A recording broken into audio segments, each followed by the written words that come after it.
Bien le bonjour. Allez, aujourd'hui, je souhaite vous parler d'un animal. Que dis-je? D'un mammifère, et pas n'importe lequel, que vous connaissez tous, qui est commun de nos villes et de nos villages. Il s'agit du hérisson commun. Et quoi de mieux pour commencer qu'une petite poésie?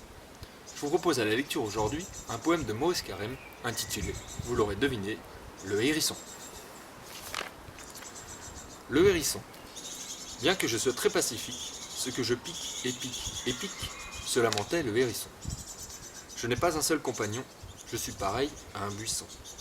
Un tout petit buisson d'épines qui marcherait sur des chaussons. J'envie la taupe, ma cousine, douce comme un gant de velours, émergeant soudain des labours. Il faut toujours que tu te plaignes, me reproche la musaraigne. Certes, je sais me mettre en boule, ainsi qu'une grosse châtaigne, mais c'est surtout lorsque je roule, plein de piquants sous un buisson, que je pique et repique, moi qui suis si pacifique, se lamentait le hérisson. Maurice Carême. Je vous propose maintenant qu'on aille un petit peu plus loin et qu'on étudie la fiche d'identité de cette espèce. Allez, vous me suivez? Le hérisson d'Europe est une espèce particulièrement menacée qui est intégralement protégée depuis 1976. Il est interdit depuis lors de lui porter atteinte de quelque manière qu'il soit. D'ailleurs, saviez-vous qu'il existe un hérisson des villes et un hérisson des champs? Il s'agit dans les deux cas d'une même espèce, bien entendu, mais il semblerait que des scientifiques ont observé qu'en ville, son comportement se soit adapté à l'espace urbain et aux activités humaines.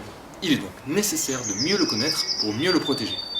Cet habitué des lisières, bois, buissons, haies ou encore jardins est le meilleur ami du jardinier. Et vous savez pourquoi? Grâce à son régime alimentaire. Il raffole des limaces, des escargots ou encore des coléoptères, ces scarabées noirs bleutés. Mais en ville, son comportement et son régime alimentaire peuvent être quelque peu différents. La lumière artificielle, une nourriture plus abondante ou encore des températures plus douces peuvent réduire sa période d'hibernation. Des scientifiques ont même observé que certains individus de hérissons passent d'un régime alimentaire insectivore, c'est-à-dire qu'ils consomment des insectes, mais également des limaces ou des escargots, à un régime omnivore, c'est-à-dire comme nous. D'ailleurs, qui n'a jamais observé un hérisson cassant la croûte dans la gamelle de son chat ou de son chien? Mais savez-vous que cette espèce, témoin essentiel de la biodiversité, est en danger? Il est donc nécessaire, dès à présent, de mettre en place des actions en sa faveur, depuis votre jardin jusqu'aux espaces publics de votre commune. Il peut se déplacer jusqu'à 3 km chaque nuit. C'est pourquoi il est important de laisser des espaces de passage sous les clôtures, palissades ou murets, afin que ces aménagements ne compromettent pas ses déplacements.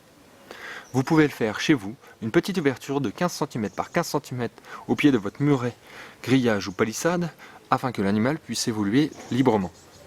Vous pouvez aussi laisser sur vos terrains des tas de branches ou de feuilles, voire installer des petits tas de bois sous lesquels une famille de hérissons pourra s'installer. Attention néanmoins, au printemps lors de vos travaux, à ne pas faire place nette, au risque de déranger voire blesser un hérisson.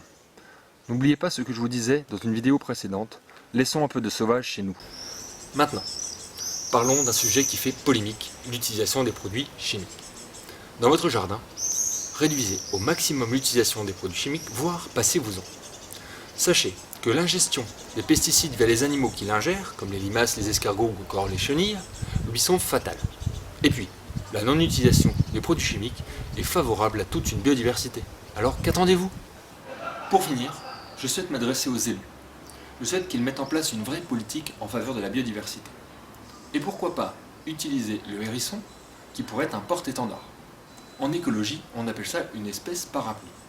C'est-à-dire qu'en protégeant cette espèce, on va protéger aussi les autres espèces animales et végétales, mais aussi les habitats qu'ils parcourent.